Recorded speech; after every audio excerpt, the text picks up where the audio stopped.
Now, if you can imagine, if we filled this entire room with plastic bottles, that's the amount of plastic going into the ocean every single minute of every single day, and it's only getting worse. But I am here as an optimistic person working on solutions to tell you why I have absolute faith that this is a problem we can solve. And when we look at where the problem comes from, it's interesting. We call it a plastic problem. But when you think about it, plastic doesn't grow legs and magically fulfill a lifelong dream to go sit on a beach or swim in an ocean. Plastic doesn't reproduce and make new plastics. Plastic isn't a plastic problem. It really is a human problem, and it's a problem that humans can solve. As long as we look at it in the right lens, because we can't have band-aid solutions to solve global problems. And recently there's been a lot of headlines that kind of scare me. They've identified that there's these machines that if we just put them in the ocean, and once the plastic goes all the way through the ocean, we'll be able to solve our ocean plastic problem. And that's a mindset that always scares me, because we need so many solutions to get rid of the ocean plastic. But when we consider scooping it out at the very end, the solution, I think that's approaching it from the wrong angle. When we look at it, we like this childhood metaphor that if you were to walk into the kitchen, the sink was overflowing, water pouring everywhere, piling up on the floor, and all you had is a plunger and a mop. What do you do first? And the answer is simple. You turn off the tap. If we want to solve our ocean plastic problem, it's not about scooping it out. It's about turning off the tap. That's something completely in our control, and that's the way we have to get started. So we started to explore where the plastic's coming from, and about 80% of ocean plastic comes from developing countries where they have almost no existing waste management systems. They dump the plastic onto the ground, into the riverbanks. And this is a picture I took in Peru. And as soon as it rains, all the plastic gets flooded directly into the river. So whether it's thrown into the river or the canals, the ocean almost always ends up being where away means. And when we throw something away, it has to go somewhere. And it just always ends up being the ocean. And these kind of scenes are so common. This is the Philippines. Philippines and Southeast Asia is one of the leading sources of ocean plastic on the planet. And this is a country very close to heart for me, and this is Haiti. And this is really where we've started our foundations of driving solutions to stop ocean plastic. And the biggest mindset when we've started to look at how do we do this, I'll explain with one more metaphor. If you're on an island and there's bars of gold, but no one traded for gold, no one wanted the gold, no banks would give you anything for gold, no vendors would give you anything for gold. You would just look at this gold and consider it garbage. You'd consider it not even worth picking up, because conceptually you'd see no value in gold. But ironically, gold has value, plastic has value. Actually, pound for pound, plastic is worth more than steel. And the ironic thing is, when we call plastic garbage, we treat it as garbage. But when we can reveal the value in plastic, we can have it known that plastic can be hope, plastic can be opportunity. Plastic should never be thrown into the ocean, because so much of the world can use that value to improve their life. And this is where we started to find a system of how do we make plastic too valuable to ever enter the ocean. And we started studying recycling around the world.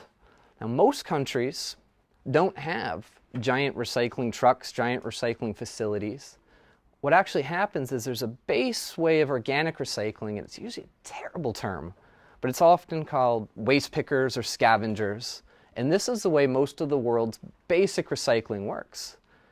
And we started to study what was working and what wasn't. And we spent a lot of time in Colombia and Peru, again, looking, what are the true pain points? And we really identified just two things that were just so important. One is that plastic is a very complex industry in that it's usually directly correlated to the price of petroleum. And a little while ago, we hit peak oil, and then the price of oil went down by a lot. And it's almost the world's dirty little secret, but 90% of the world's recycling disappeared when the price of oil got low enough that it just became cheaper for companies to buy new plastic than to buy recycled plastic. And as we were studying different regions and learning what was working, one thing that became abundantly clear is the world's poor, who is involved in plastic recycling, is mostly an uneducated, illiterate, and has no concept to understand that there's a correlation between a drop in oil prices and why plastic's worth more one day or less the other.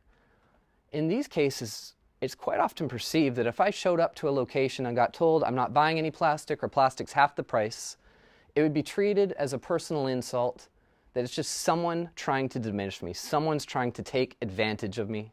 And as soon as someone feels like that, they will completely leave an industry that they feel is just wrought with people trying to take advantage. And this is where we realize the only way global recycling works is if there's stability and consistency in the amount of return that someone gets for collecting. And really, again, when we look at just that base commodity price that plastic sells at, it's often a supply chain trying to get the lowest price possible at whatever cost. And that cost usually comes at the people collecting plastic. And when we really were exploring what the solution needed to do, again, we can't have a world where people see waste pickers and people see scavengers. We need a world where we can dignify plastic recycling, where we can have communities celebrating that there are champions helping to clean these communities. That should be a pride point. And when we looked at how do we create a root cause to stop ocean plastic, it was really on that foundation of bringing price stability, price consistency, that little bit extra value right into the hands of the collector, and doing it in a way that we absolutely dignify and really gamify the dignification of recycling, because this is the only way we can globally make plastic a basic earned income for anyone on the planet to get the necessities that they need. So we started getting really creative. So in Haiti, we launched right when plastic hit its absolute worst price ever, and it really, in a positive way, just forced absolute creativity of what other value could people get for exchanging plastic. So in Haiti, people can come in, exchange plastic for different types of plastic, different colors, different types. It's all sorted, and they get a different reward for the different types. But we really introduced, instead of it just being a plastics recycling, to really have a full community center, really market style, where anyone can get shampoo, they can get the food. And we started to get even more creative. We realized, again, in Haiti, 70% of the population is unemployed. Everyone has a cell phone, yet someone making $1 a day is still paying 20 cents to charge a cell phone, which is a huge hit. So we introduced solar power to our locations where someone could come in and trade bottles for solar power cell phone charging. Or again, another epidemic that they have is the fact that everyone cooks with charcoal. They're burning the trees, almost 90-something% of the forest is gone. So we brought in sustainable cooking fuels made from sugar canes. And we looked at how could someone exchange plastic for cooking fuels, for necessities. And this is how we bring it where it stops being something that only plastic collectors collect plastic, but where community works together to collect plastic to improve lives. Because I don't need to be a full-time collector, but if I want to charge my phone, I save my bottles and I don't throw them away. If I want to get my cooking fuel, I save my plastic, I don't throw it away. And this is how we start to remove it from even being our solution or a collector's solution, but really making it a community. And this is something that communities are starting to celebrate. When we were first in Haiti, when we opened the center, the mayor showed up with a ribbon cutting ceremony and proudly stated that this will now be the cleanest community in Haiti. And one of the biggest lessons that we learned, where it's so important to realize, and again, just why pollution is so abundant in so many countries. When we have this absolute low level of poverty, and someone's just striving to survive for the day, it is honestly impossible for someone to care about the planet. And it's not that they're a bad person, it's just a basic hierarchy of needs. If your most basic fundamental needs aren't taken care of, all you can think about is eating for the day, all you can think about is feeding a family. And this is when we always call it, again, making plastic a currency, because anyone can now at least have that base income to fulfill their basic needs, to provide for their family, to send children to school. And these are programs that we continue to roll out. So just to make sure it's super clear how the process works, a collector picks up plastic from the environment, they bring it to one of the centers, it's sorted by color, by type, by weight, it's weighed, and they're rewarded by either cash, items, or soon we're introducing a safe digital token-based currency where people can have savings. And we take all that plastic and we sell it directly to large corporations who use millions upon millions of pounds of plastic every year. And we do it intentionally in a way that we can scale around the planet. And as we continue to look at these models, that it's nice to set up something in a community that helps, but one community at a time doesn't change the world. We can't stop ocean plastic doing it manually, doing it ourselves. The only way we can stop ocean plastic is to literally scale this everywhere on the planet where we have poverty, where we have plastic waste. And that is a huge amount of the planet. But all people, or I should say most people in those areas, still have cell phones that can run apps. People who don't have water, don't have electricity, still have a Facebook account nowadays.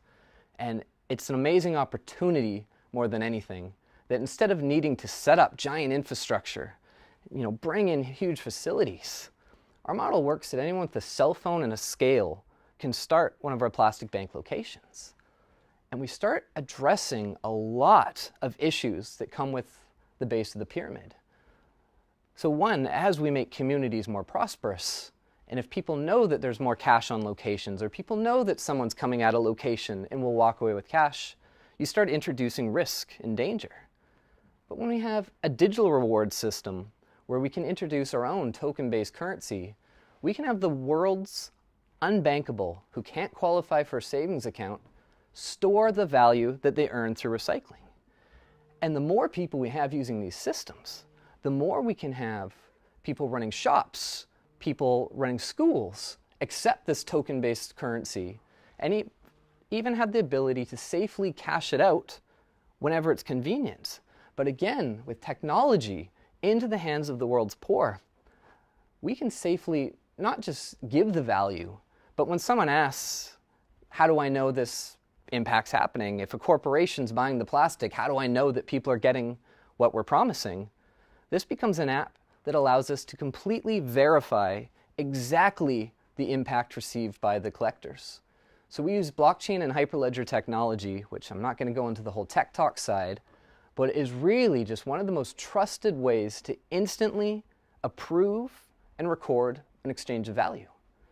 So this is really one of the world's first systems that we can be a conduit for different forms of value. So if there's things that people need to earn, like education, recycling, health insurance, anyone can earn it by recycling. And we can have the opportunities that when we want to have programs to provide tuition for students and for families, we can actually create our own digital token system, which works like a coupon, that recycle this type of plastic, and it can go directly towards healthcare, directly towards education. And this is how we can completely reveal value and safely transfer value into the hands of people in incredibly vulnerable regions that can be very difficult to work in. And this is one where we've really gathered the world together, where it's not us, it's not our partners. So much of what we've done is having the average person ask for this solution. So one of the first things when we created the idea for the plastic bank, we started doing a lot of PR and media, talking about our vision of how we could stop ocean plastic. And we've had just a huge drive of people asking, how can I help? And when people came to us and said, how can I help? The first thing we said was, you can help us prove the demand. So we've actually had over 1 million people on Facebook ask for social plastic. Now they're not liking our company or liking the concept.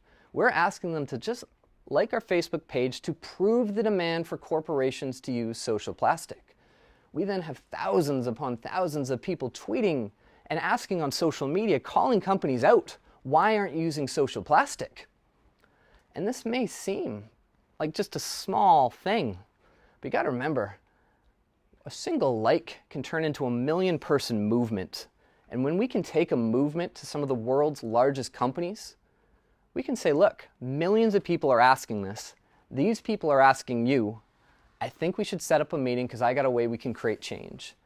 And this has worked. We've created partnerships with some of the world's largest companies. We work with multi-billion-dollar companies who, when they saw consumer demand, we gave them an option. We have a way that you can have a genuine impact. Your consumers will be proud of, your staff, your employees will be proud of. We have a way that you can be a part of stopping ocean plastic, with the heart of it being that we're improving people's lives. And honestly, there's a split. There are some companies that will fully say, I don't care about a social impact. I just need the cheapest product possible. And I've been amazed with the other side of companies that get that the future is competing on social good. The future is consumers wanting every dollar you spend to be a vote of confidence. Because really, every purchase you make is a vote for a company and a vote for how that product was made. And consumer trends are changing. Millennials are changing the way giant corporations are planning for the future because millennials are looking to make an impact. And this has been an amazing thing that we've been able to do. So the plastic that we can either go directly into products. It can be made of social plastic, where you can know that this product helped improve a life and help stop ocean plastic. But we've also looked at ways, again, how do we scale? How do we have so much recycling that every piece of plastic gets picked up?